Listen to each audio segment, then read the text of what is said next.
I'm Paul Majors. And I'm Diana Pierce. Coming up tonight on News 11, 3 Bloomington grade schools may soon close in a budget-cutting plan to affect all students. A federal judge has forced several Minneapolis police veterans to retire or lose their pensions. A man convicted of 24 felonies is arrested, and police are calling for stiffer sentences. And the torch is lit at the state Special Winter Olympics, the games that have only winners.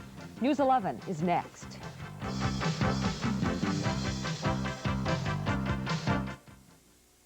There are a lot of supermarkets out there. Each have things they do well. Some are known for freshness, others for convenience, some for quality, others for variety, and still others for low prices. But try to find one store with all those features, and compared to Rainbow Foods, the other supermarkets just don't stack up. Rainbow Foods, where only the price is less. My sister and I didn't have much when we first came to town, just a knack for making cookies. A genius. Genius. We'll work with you.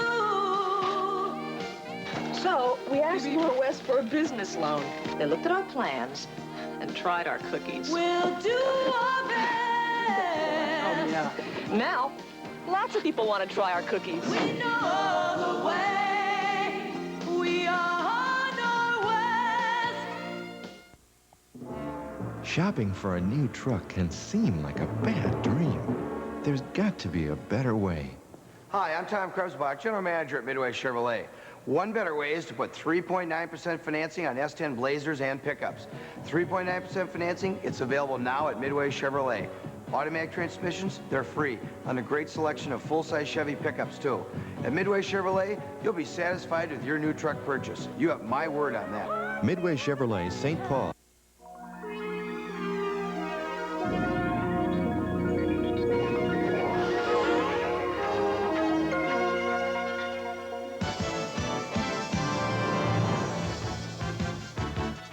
Now, the Twin Cities' fastest growing television news. News 11. With Paul Majors, Diana Pierce, Tom Reither on sports, and meteorologist Paul Douglas. Good evening. Topping tonight's News 11, Bloomington education officials announced tonight they're shutting down 3 schools. It's part of a major change in the Bloomington district, a change that will affect all students. School officials say tonight they need to close the schools to save money. There's $1 million shortfall in next year's budget, and by closing 3 schools and revamping the school system, Bloomington can save $600,000. Alan Costantini reports on what this plan will mean for students. 2 Northgate Elementary students were honored at the Bloomington School Board meeting tonight for their artwork. Ironically, minutes later, the board announced plans to close Northgate for good. In an effort to cut costs, the board will close 3 of 12 elementary schools. Slated to go are Riverside, which needs major repairs, Hillcrest, which has a high operating cost, and Northgate, which is close to the airport and its noise. A public hearing is set for March 19th, and a decision will be made on March 24th. The hearings will bring out elementary school parents. They are closing a school that has a good PTA. It's the #1 in the state, and they don't seem to give the parents any credit. We work hard over there, and now they're closing it. The board voted to move all 7th and 8th graders into the Olson Junior High facility and placed all 5th and 6th graders into Oak Grove Junior High. That makes both schools citywide facilities next school year. All of this is designed to streamline the Bloomington School District, which is growing at the elementary level but shrinking at the upper grades. But closing elementary schools always hits close to the taxpayers' homes and concerns for young children, regardless of the financial wisdom. Alan Costantini, News 11, Bloomington.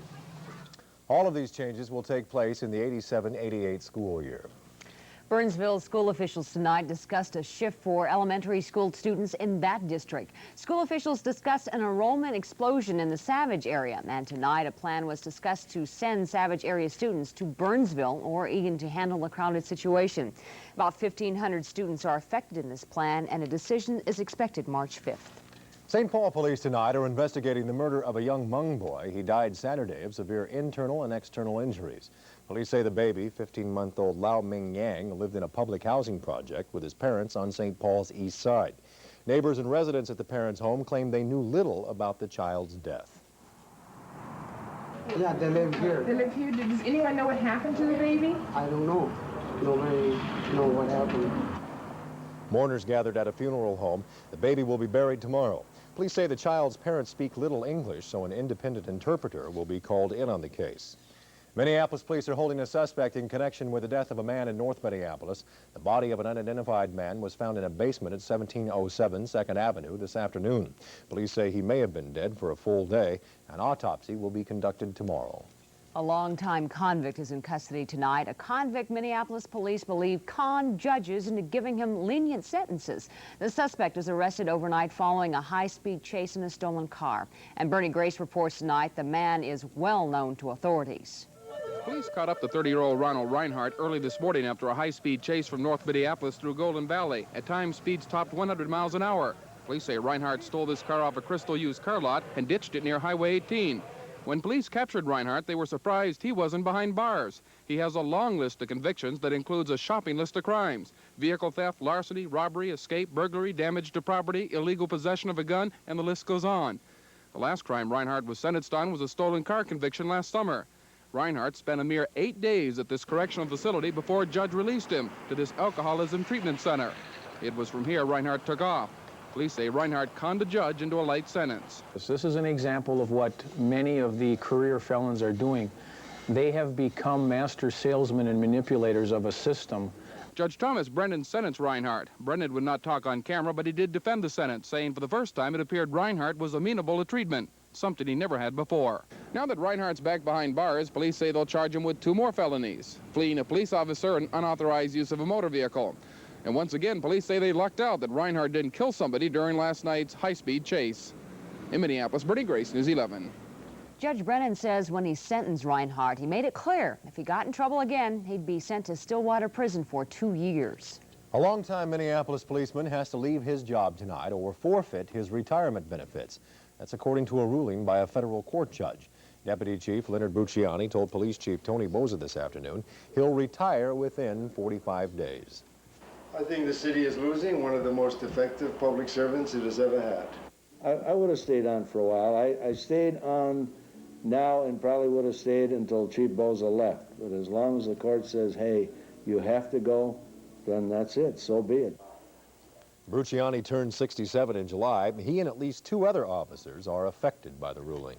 The Minneapolis Guardian Angels tonight are keeping an eye on the North Side projects as their crackdown on drugs continues. Tonight, members of the Guardian Angels used rooftop cameras to watch for drug traffic, while others stopped cars entering the projects on Emerson Avenue North.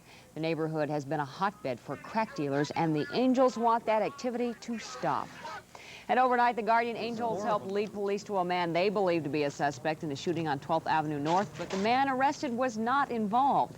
The police are still looking for 2 suspects tonight in connection with the shooting. The victim remains in serious condition.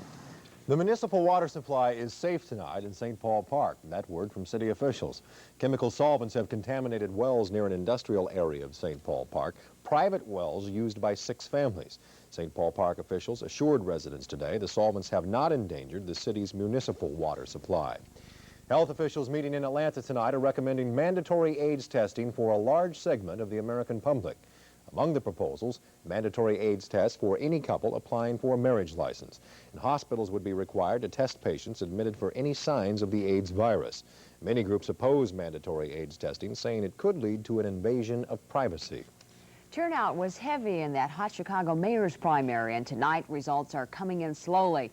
Early returns show Mayor Jane Byrne in the lead with only 8% of the precincts reporting. Meantime, exit polls by 3 television stations predict Mayor Harold Washington winning and going on the Democratic ticket in the general election. Earlier today, Mayor Harold Washington and former Mayor Jane Byrne voted in their home precincts, surrounded by reporters. A lawsuit was filed today to nullify this primary after many voters were handed the wrong kind of ballots at the polls. Bankruptcy forced the closing of the MRFY company today, leaving 700 employees out of work. MRFY operates Murphy Trucking in Roseville, and today the trucks were left idle and the gates were locked up. There was no advance warning for workers, and many were stunned. At this point in time, really hasn't sunk in. Right now, a lot of people are still here waiting to find out about pension plans. Friday was supposed to be payday, and it won't happen. Longtime employees told News 11 the company had been struggling to stay afloat. It's not known whether the trucks will roll again. A trucking accident outside of Omaha today left some cattle dead and cowboys scurrying. A truck bound for cattle markets tipped over west of Omaha today, sending cows into the fields. 4 were killed and the rest ran away confused. Cowboys were called to round up the missing animals and corral them for another trip to the market. And it was a similar scene of confusion today in Carver County. State troopers spent a good part of the morning corralling cattle when a truck loaded with cows overturned on Highway 169. The animals scattered in all directions, and after a few hours, the beasts were loaded up again. Coming up next, the president says he can't remember a key day in the Iran-Contra affair. Plus the latest on the Grammy Awards. And all the highlights from hockey sectionals tonight in our Prep Sports Extra a little later in the newscast. Lancome invites you into the future of skincare with a scientific discovery. Neosom System Anti-Age, a daytime skin treatment that helps recreate the structure of a young-looking skin. Neosom is a system of microspheres that carry anti-aging ingredients to where your skin needs them most. Neosom, used in the daytime, makes your skin look and feel younger than you ever thought possible. Neosom, Lancome Paris. From the Lancome collection, Le Sac Passport, $13.50 with any Lancome purchase. You'll find it at Dayton's. Call your travel agent or Amtrak about low All Aboard America and $7 return fares.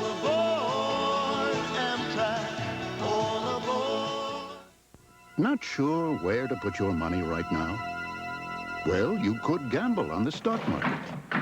Or you could lock it away in a CD. Or you could risk it in a money market. Or you could put it into a TCF Passbook savings account that pays a very competitive rate. It's flexible, and it's insured. TCF, where Minnesota banks. When it comes to your money, it's nice to have a safety net. The new Mitsubishi Mighty Max, patiently crafted to be serious fun for the money. Only $64.59. Mighty Max gives you more standard features than Toyota, Nissan, or Mazda. And with a 5-speed manual overdrive transmission, tilt steering, double wall cargo box, and more, it's still priced lower than all three. The Mitsubishi Mighty Max. When you're ready for some serious fun for the money, it's ready to kick up a little dust. Mitsubishi. Each year, TV11 honors 11 people who enrich the lives of others by giving of themselves. This year, we'll pay tribute to 11 who care on Wednesday, March 4th at the Hyatt Regency Hotel in Minneapolis. For tickets to the awards dinner and telecast hosted by Paul Majors and Diana Pierce, write 11 who care. President Reagan says tonight he can't remember the date of the original arms shipment to Iran. That happened on August 5th, 1985. The president told reporters today he just can't recall what happened on that day, a key day in the arms controversy. Meantime, White House Chief of Staff Donald Regan avoided cameras today amidst rumors he'll resign Thursday after the next report on the arms scandal is released. A published report says Regan will be replaced by former Senator Paul Laxalt, a friend of President Reagan. Former National Security aide Oliver North asked a federal court today to block the investigation of the Iran-Contra affair. North says tonight the calling of a special investigator is unconstitutional.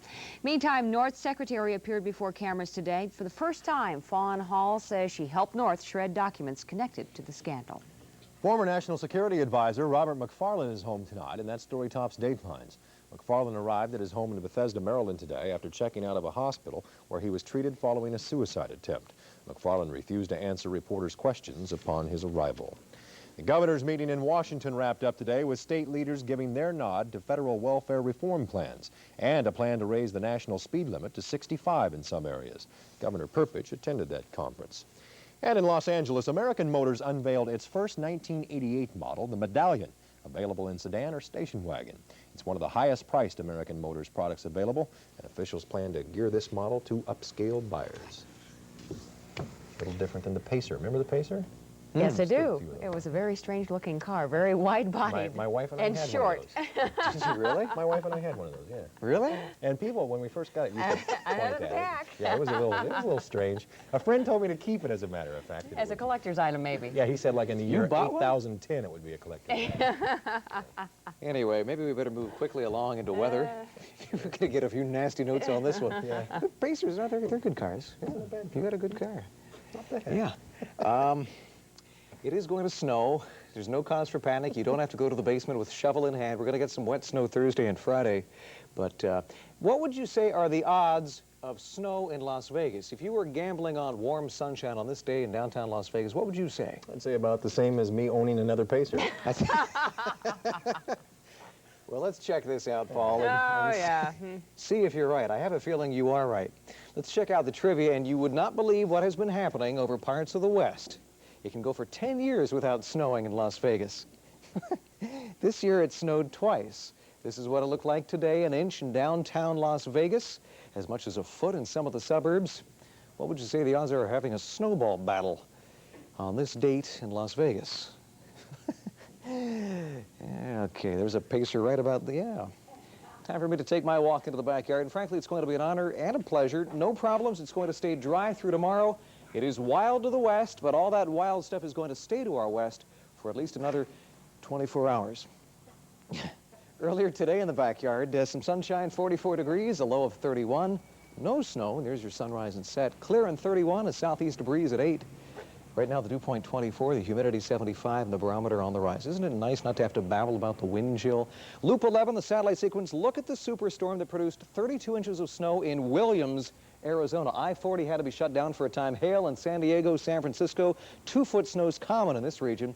As we check the latest map, you can see where the storm is. This is the surge of moisture that has me concerned for Thursday and Friday. As it comes north, the atmosphere is still going to be just barely, marginally cold enough for some wet snow. Just to the south, I could see a little ice and rain mixed in Iowa by Thursday. Here's where it's snowing right now. Those white blobs, regions of light snow across the Dakotas. They've picked up as much as 4 inches in the Black Hills of South Dakota, and even an inch up towards Thief River and Grand Forks. But all the snow is going to stay to our west for at least another 24 hours. Weather advisories in effect out west. Storm watches in effect for parts of North Dakota. Highs today, well up into the 40s just to our south, and another relatively mild day is on the way tomorrow before the snow arrives. More details of the forecast coming next.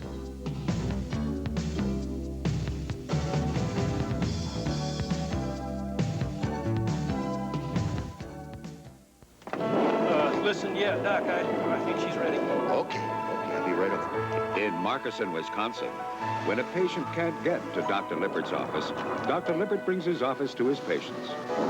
Daddy, where is he? And the office he relies on, a Subaru wagon. So, happily on this night, Dr. Lippert delivered a healthy 72-pound calf. Subaru, inexpensive and built to stay that way.